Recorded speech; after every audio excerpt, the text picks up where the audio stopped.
Il y a quelque chose dans le silence de cet endroit qui ne ressemble pas tout à fait à du silence. Le vent fait bouger les cimes des bouleaux. Les feuilles tremblent, encore jaunies sur les bords où l'automne arrive en premier, et le bruit qu'elles produisent est le seul son pendant un long moment. Puis, depuis un point indéterminé entre les bâtiments que le temps a transformés en ruines verticales, un autre son surgit, petit, rythmé, insistant. Une louve grise suit depuis 3 jours la trace d'un groupe de cerfs qui s'est enfoncé dans le secteur le plus fermé de la zone d'exclusion. Ses pattes ont laissé des empreintes dans la boue près de l'ancien canal de refroidissement. Ces empreintes sont grandes, plus grandes que ce à quoi on pourrait s'attendre. Les loups de cette région ont grandi pendant 4 décennies sans qu'aucun humain les poursuive, sans pièges qui les attendent, sans chasseurs qui étudient leur territoire. Le résultat est visible dans leur taille et dans leur comportement. Ils se déplacent de jour, traversent des routes abandonnées sans s'arrêter pour flairer l'air, contournent les bâtiments sans reculer. Elle a repéré les cerfs entre les pins qui poussent là où se trouvait autrefois une rue. Les arbres mesurent déjà 10 mètres de haut. L'asphalte en dessous a presque entièrement disparu, fissuré par les racines, absorbé par la terre qui a repris, centimètre par centimètre, ce qui lui avait été enlevé. La louve s'accroupit, les oreilles pointées vers l'avant. À 30 mètres, entre les troncs, un jeune mâle de cerf élaphe broute la tête baissée, sans détecter encore quoi que ce soit. Ce qui se passe dans les 40 secondes suivantes arrive très vite. La louve s'élance en sprint depuis le flanc gauche, non pas depuis l'endroit où elle était arrêtée, mais selon un angle que le cerf n'anticipe pas.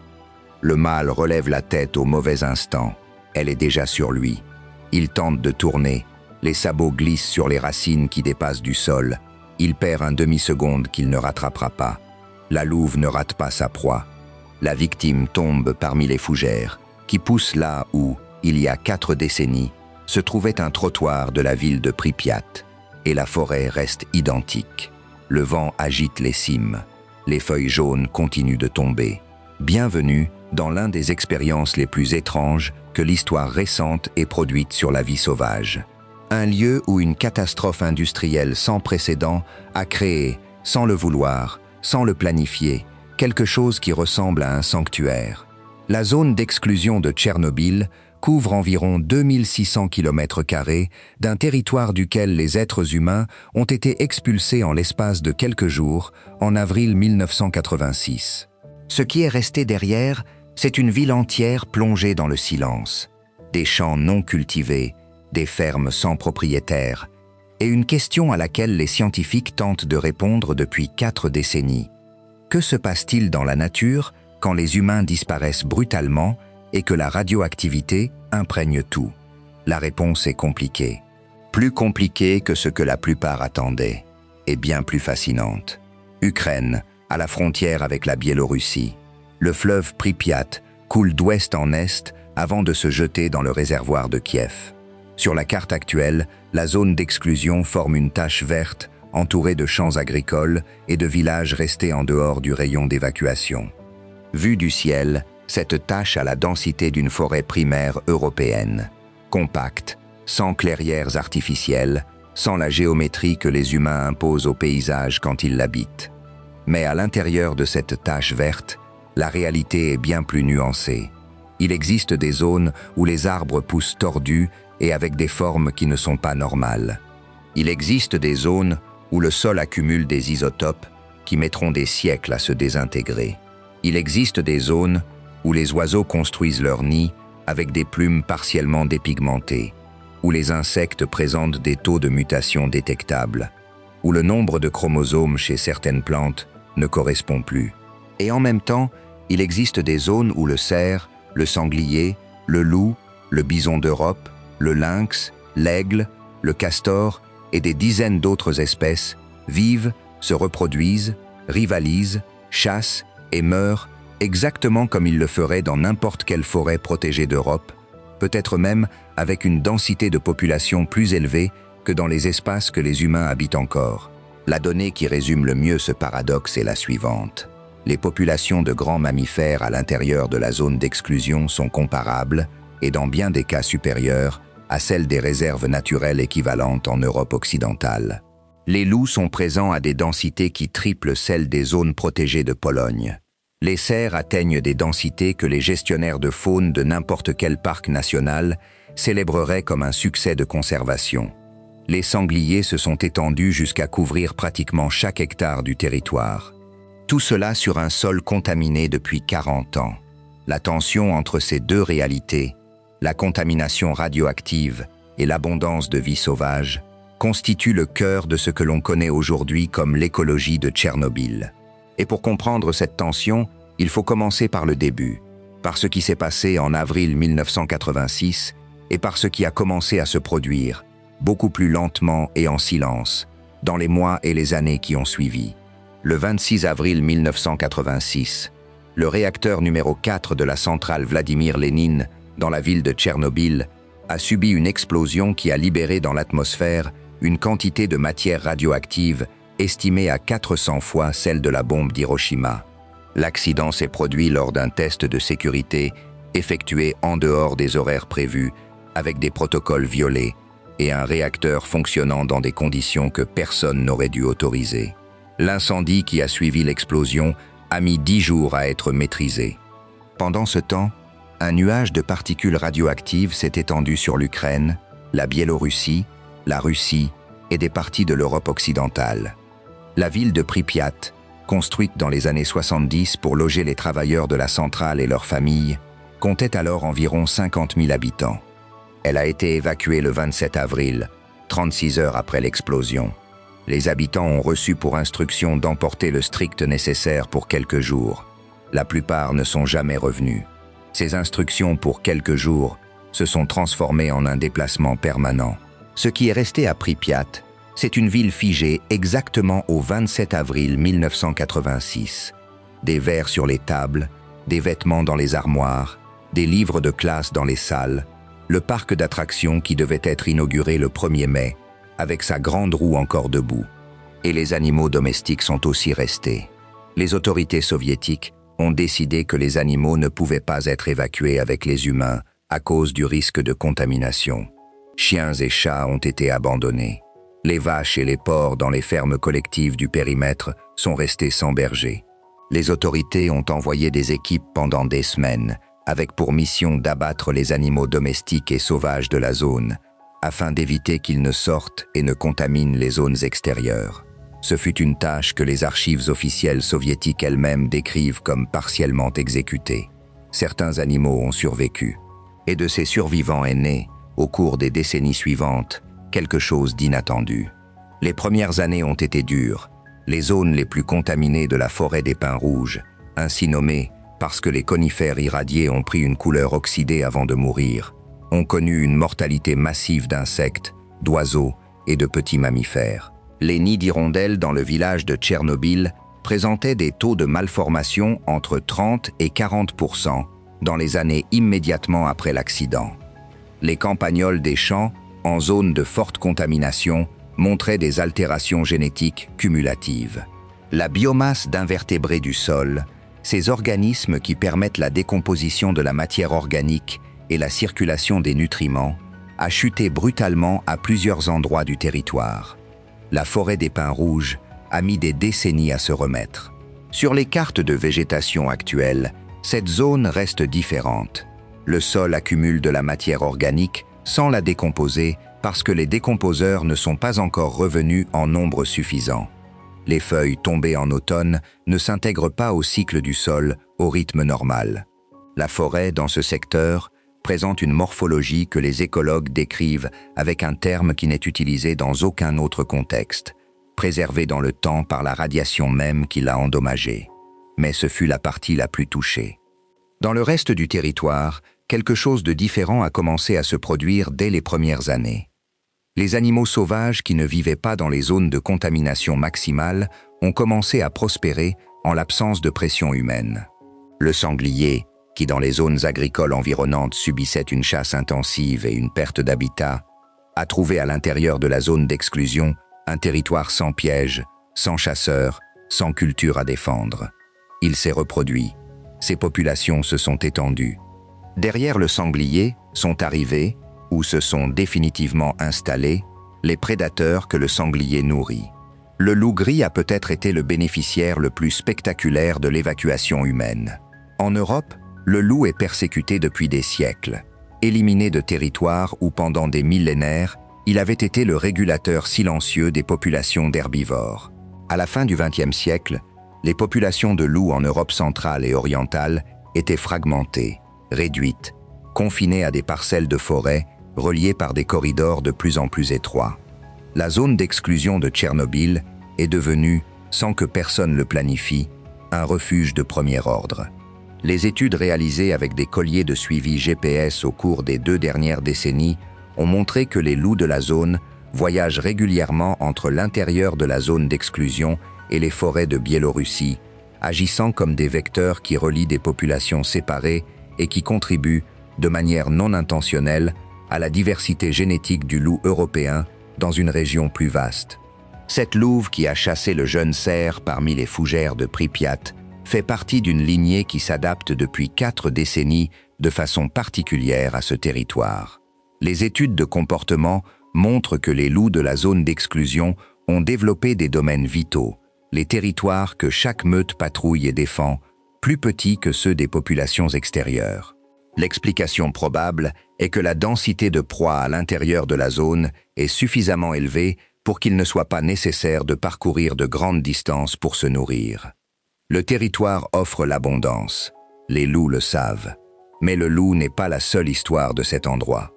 Dans les champs abandonnés qui entourent les villages évacués, là où les tracteurs ont labouré pour la dernière fois au printemps 1986, les prairies sont revenues à l'état qu'elles avaient avant l'agriculture intensive soviétique. Les roseaux ont colonisé les berges des canaux de drainage construits pour assécher les zones humides et les transformer en terres cultivables.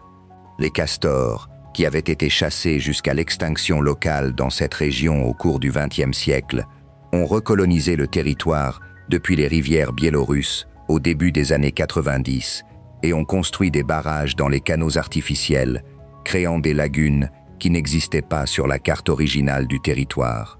Ces lagunes ont modifié l'écosystème de façon que personne n'avait anticipé. Les nouvelles surfaces d'eau ont attiré des oiseaux aquatiques qui n'avaient plus niché dans la région depuis des décennies. Les hérons cendrés ont établi des colonies dans les arbres qui bordent les lagunes des castors.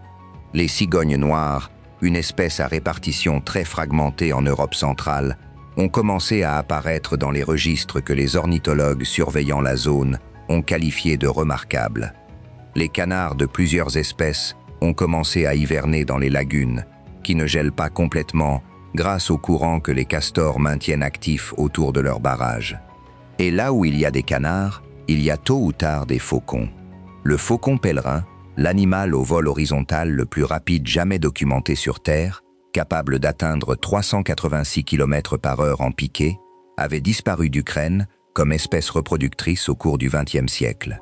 Une combinaison de chasse, d'utilisation de pesticides organochlorés qui amincissaient la coquille de leurs œufs jusqu'à les rendre inviables, et de perte d'habitat, l'avait effacé de la carte reproductrice de la région. À l'intérieur de la zone d'exclusion, le faucon pèlerin niche aujourd'hui sur les corniches des immeubles d'appartements abandonnés de Pripyat. La ville fantôme possède une densité de nidification de falconidés qui serait enviable dans n'importe quelle réserve naturelle gérée.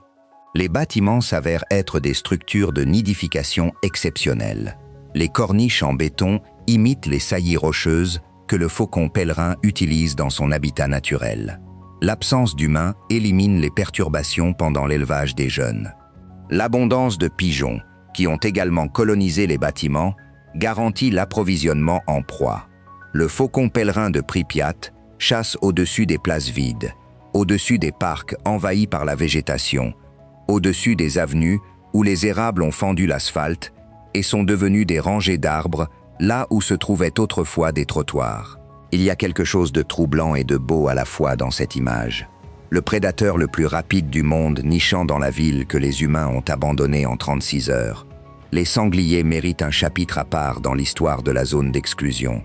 Ils sont l'animal qui a le plus prospéré en termes absolus à l'intérieur du périmètre. Celui qui a colonisé avec la plus grande rapidité et la plus grande densité chaque recoin du territoire. est celui qui incarne l'un des phénomènes les plus documentés et les plus frappants de l'écologie de Tchernobyl, l'expansion territoriale qui franchit le périmètre. Les sangliers ne comprennent pas les zones d'exclusion. Leurs domaines vitaux traversent régulièrement la clôture qui marque la limite du périmètre. Ils ont été détectés à des dizaines de kilomètres du cœur de l'accident, dans des villages habités du nord de l'Ukraine, dans des hameaux biélorusses où les agriculteurs les trouvent en train de fouiller les potagers. Le problème est que ces sangliers portent dans leur corps des isotopes radioactifs qu'ils ont accumulés pendant des années de pâturage sur le sol de la zone d'exclusion. Le césium-137 en particulier, l'un des isotopes libérés lors de l'explosion avec une demi-vie de 30 ans, s'incorpore au tissu musculaire quand les animaux ingèrent des plantes et des champignons contaminés. Les sangliers qui sortent de la zone d'exclusion portent dans leur tissu des niveaux de césium-137 qui dépassent les limites établies pour la consommation humaine. En Bavière, à des milliers de kilomètres de l'accident, les sangliers de certaines forêts enregistrent encore des valeurs élevées de l'isotope, absorbés à travers les champignons du sol où ils persistent. Le nuage de 1986 ne s'est pas arrêté à Pripyat. Mais le sanglier de Tchernobyl n'exporte pas seulement de la radioactivité, il exporte aussi des gènes. 40 ans sans pression cinégétique ont augmenté sa variabilité génétique et sa taille corporelle.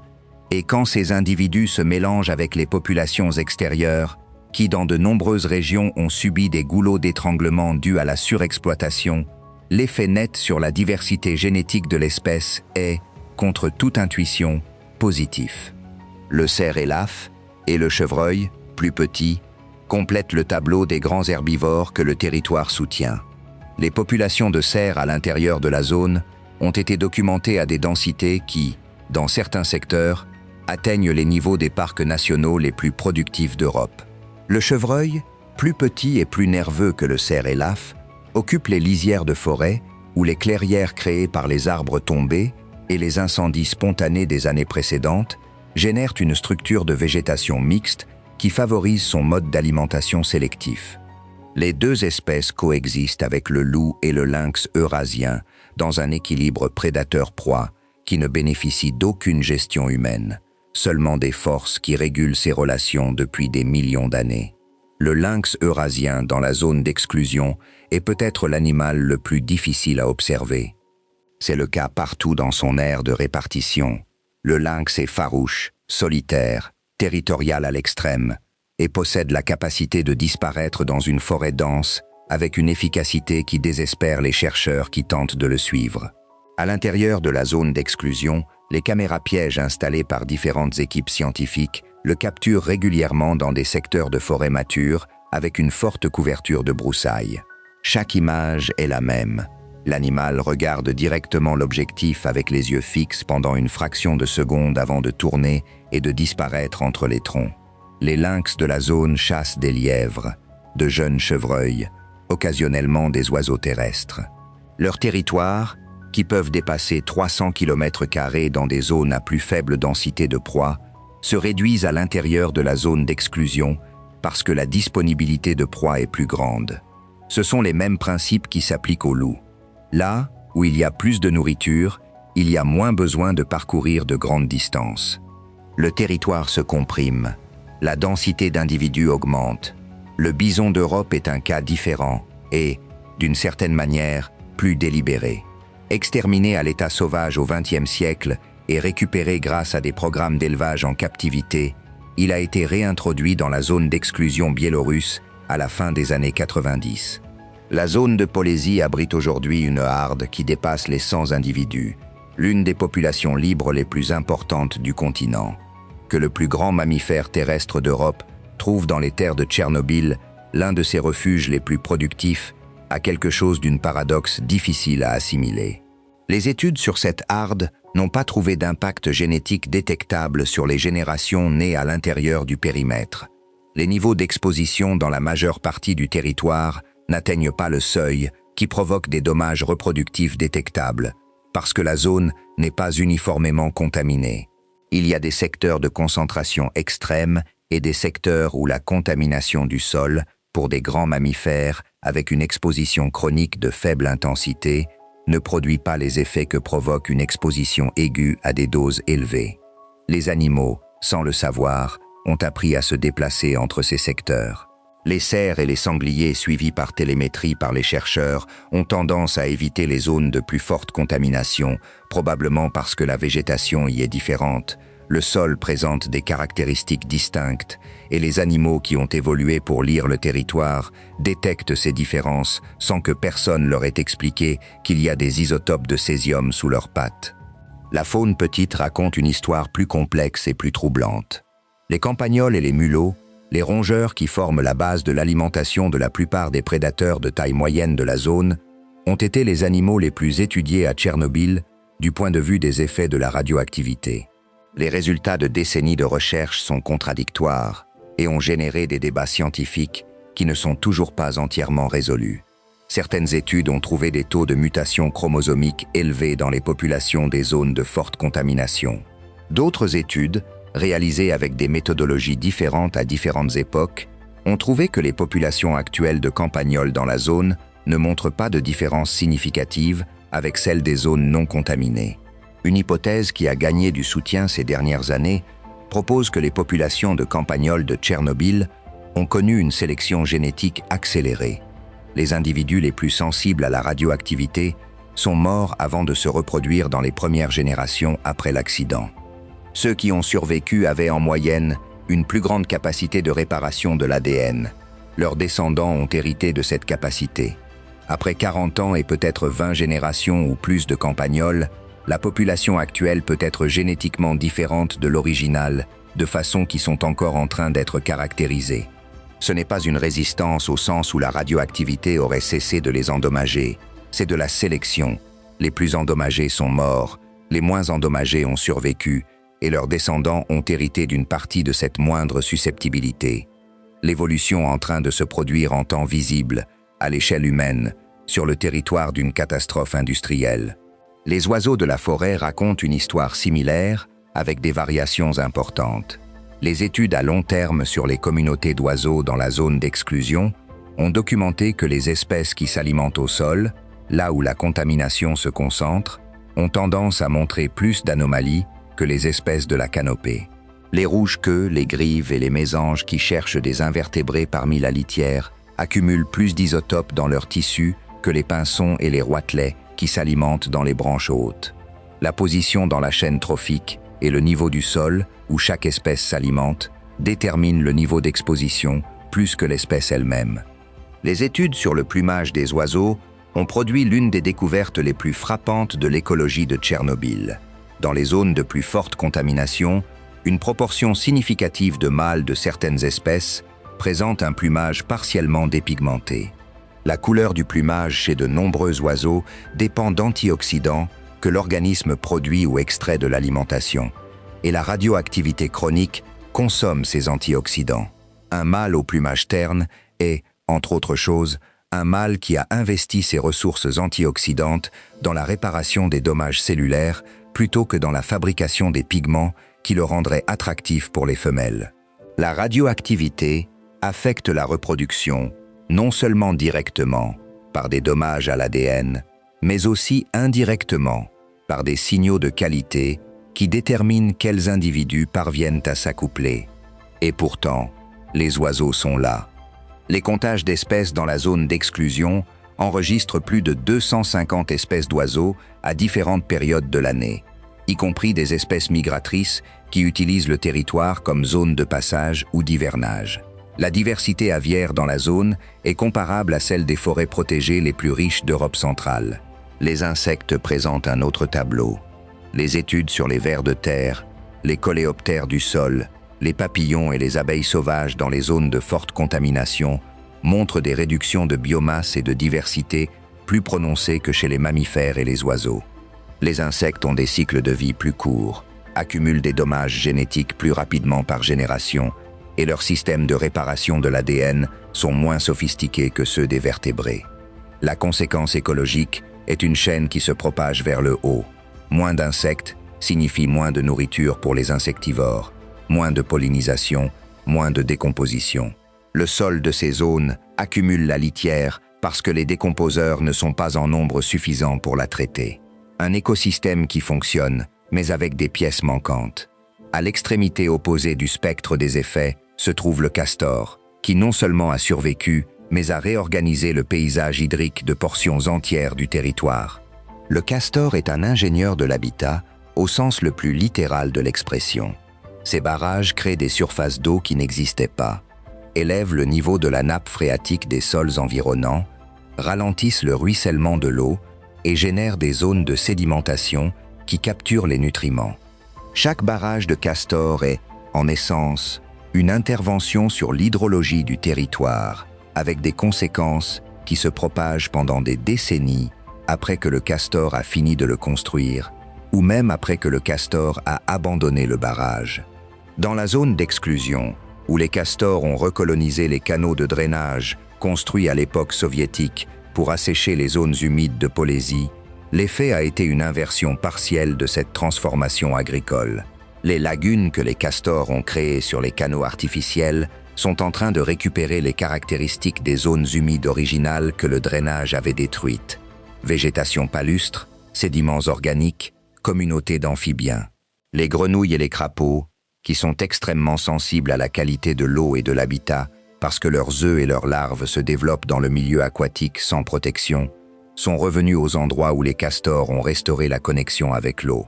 Le chant de la rainette verte se fait entendre les nuits de printemps près des bâtiments abandonnés de Pripyat, dans des lagunes qui se sont formées sur des terrains où se trouvaient autrefois des parkings. Il y a quelque chose dans tout cela qui prend un moment à assimiler. La faune nocturne du territoire est une autre dimension de cette histoire que les études diurnes avaient tendance à sous-estimer jusqu'à ce que le développement des caméras pièges à vision infrarouge et des détecteurs d'ultrasons pour les chauves-souris mettent des chiffres sur ce qui avait été difficile à quantifier. Les chauves-souris de la zone d'exclusion forment des communautés diverses qui incluent des espèces dont les populations ont été drastiquement réduites en Europe centrale par la perte des bâtiments anciens où elles hibernaient, des insectes qu'elles consommaient et des arbres vieux avec des cavités où elles élevaient leurs petits. À Pripyat, les immeubles d'appartements ont des cavités, des imperfections dans la structure, des espaces entre les poutres où les chauves-souris peuvent entrer. Les appartements vides maintiennent des températures stables grâce à la masse thermique du béton. Les arbres qui ont poussé à l'intérieur des bâtiments, où des graines sont tombées par les fenêtres ouvertes et ont germé avec l'humidité, ont déjà des cavités naturelles. Les études de diversité documentent au moins 12 espèces, y compris certaines disparues de vastes zones d'Europe occidentale.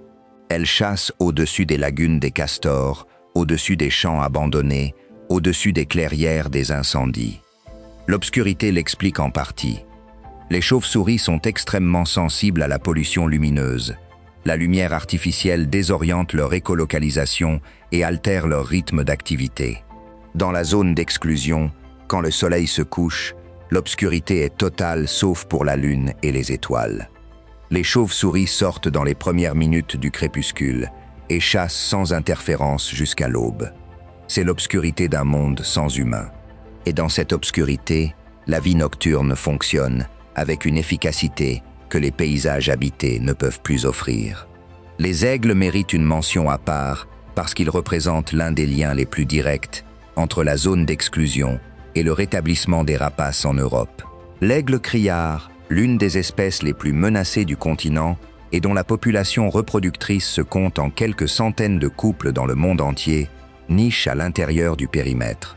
L'aigle à queue blanche, persécuté jusqu'à l'extinction régionale en Ukraine au cours du XXe siècle, possède aujourd'hui une population reproductrice établie dans les zones humides restaurées par les castors. L'aigle pêcheur utilise les lagunes et les berges du fleuve Pripyat comme zone de chasse.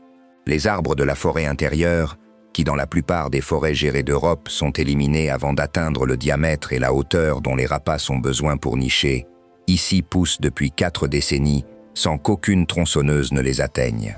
La forêt de Tchernobyl possède des arbres avec le diamètre et la structure d'une forêt ancienne. Elle l'est dans les secteurs où le peuplement antérieur à l'accident a survécu ou où les arbres plantés à l'époque soviétique ont déjà atteint la maturité.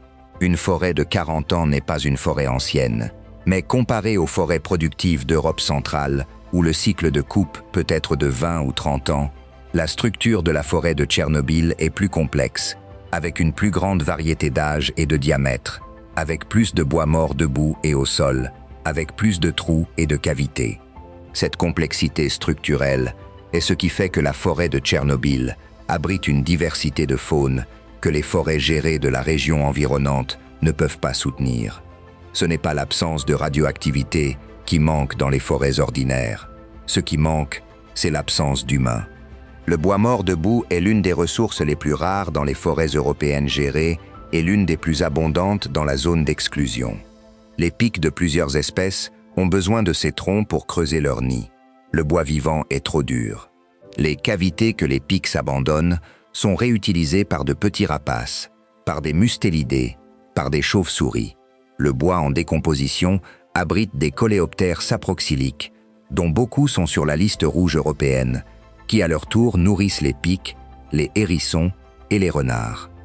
Le renard roux a colonisé les bâtiments en décomposition, élevant ses petits dans les caves et dans les creux sous les fondations. Son comportement, tout comme celui du loup, montre une réduction frappante de l'instinct de fuite face aux humains. Les équipes scientifiques qui travaillent à l'intérieur du périmètre décrivent que les renards s'approchent des véhicules avec une confiance qui n'est pas propre aux renards des zones chassées. Pour ceux nés à l'intérieur du périmètre, les humains sont des objets rares qui n'ont en aucun cas représenté une menace constante. C'est ce manque de peur qui perturbe le plus les visiteurs scientifiques qui travaillent dans la zone. Ils sont habitués à la faune sauvage d'Europe, où des siècles de persécution ont sélectionné des individus qui fuient à la moindre présence humaine à des distances de 100, 200, parfois plus de mètres. À Tchernobyl, le cerf broute à 30 mètres d'un chercheur qui prend des échantillons de sol. Le renard s'assoit pour observer les opérations à quelques mètres. Le loup traverse la route sans accélérer le pas quand un véhicule s'approche. C'est la faune d'un monde où les humains ne sommes pas la menace centrale. Et se retrouver face à elle provoque chez les personnes qui le vivent quelque chose de difficile à exprimer. Un mélange de ravissement et de quelque chose qui ressemble au malaise, le sentiment d'être entré dans un monde qui fonctionne mieux sans nous. La question que cela pose aux scientifiques n'est pas simple. La faune de Tchernobyl est-elle vraiment plus saine, plus diverse, plus prospère que celle des territoires environnants? Ou la comparaison avec les zones agricoles et industrielles de l'environnement révèle-t-elle simplement combien de dommages nous causons avec nos activités quotidiennes, des dommages si sévères qu'un territoire contaminé par la radioactivité s'avère être un meilleur refuge? La réponse honnête est que les deux choses sont vraies en même temps. Les études comparatives entre la faune de la zone d'exclusion et celle des réserves naturelles gérées les plus proches, où il n'y a pas de radioactivité, mais où il y a une gestion active et un certain niveau de perturbation humaine, montrent que les réserves gérées ont des populations comparables sur de nombreux indicateurs. La différence la plus claire apparaît dans la comparaison avec les zones agricoles et industrielles de l'environnement immédiat. Là, il y a une différence dramatique en densité de grands mammifères, en diversité d'oiseaux, en présence d'espèces qui ont disparu du reste du paysage. La zone d'exclusion de Tchernobyl est, dans ce sens, la démonstration la plus convaincante de l'impact cumulé de l'activité humaine ordinaire sur la faune sauvage. Pas de l'activité humaine catastrophique, mais de l'activité ordinaire.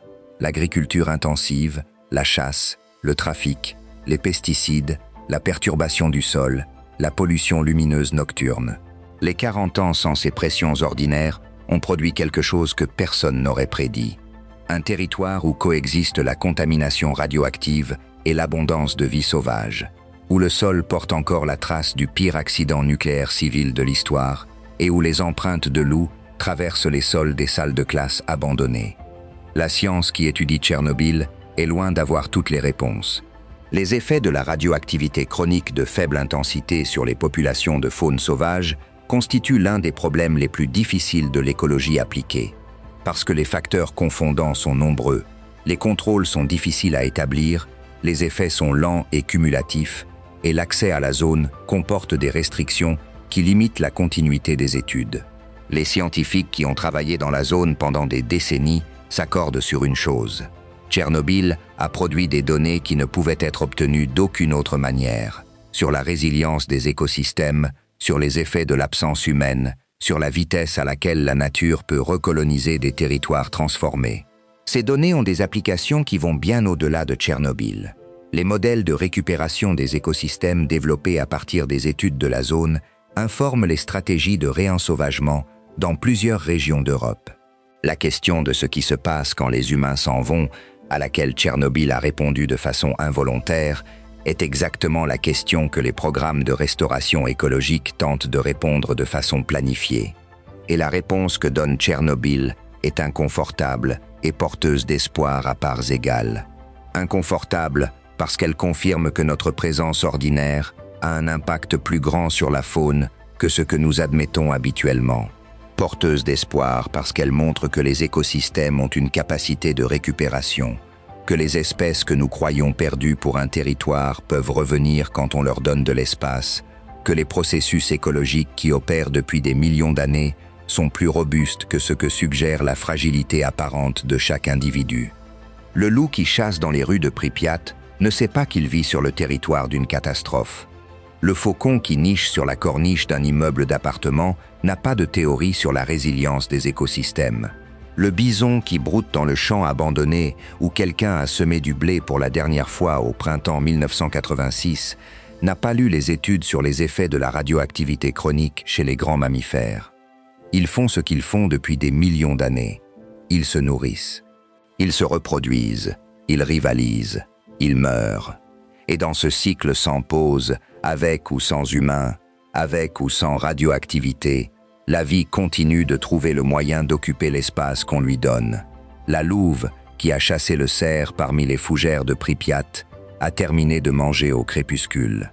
Elle a recouvert les restes de terre et de branches, un comportement que les loups utilisent pour protéger leurs réserves des autres charognards. Puis elle s'est éloignée vers le nord, suivant un chemin que personne n'a tracé, traversant une rue que personne ne nettoie, passant à côté d'un parc d'attractions où la grande roue tourne immobile depuis 4 décennies. La forêt est restée identique, le vent a agité les cimes, les feuilles jaunes ont continué de tomber, et quelque part entre les bouleaux, dans un territoire que les humains ont abandonné convaincus qu'il ne pourrait plus jamais abriter la vie a continué exactement comme si personne ne lui avait demandé si elle pouvait le faire.